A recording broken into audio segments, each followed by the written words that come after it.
Hey everybody. Thanks Hillary and Obama. I am Sarah Palin, and I can see Russia from my house. I'm sure you can. I'm former American President George Bush. Today we are talking about some pressing Canadian issues: women's inequality, age discrimination, and the new no-fly list. Yes.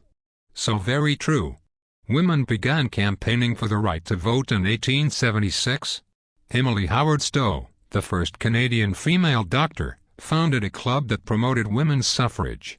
The idea was so unheard of at the time that she gave it a cover name, the Toronto Women's Literary Club. What a good idea. Well, for the next 40 years, suffrage became quite popular worldwide.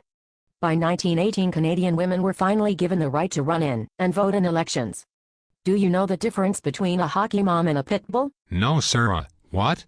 Lipstick, hahaha. They funny. Moving along to our important issues, next up on the agenda, age discrimination.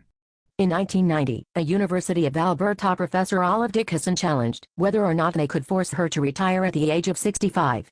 The Canadian Charter of Rights and Freedoms entitles everyone to equal protection and equal benefit of the law without discrimination. When this case went to the Supreme Court of Canada, they disagreed with her, because she had previously agreed to retire at 65.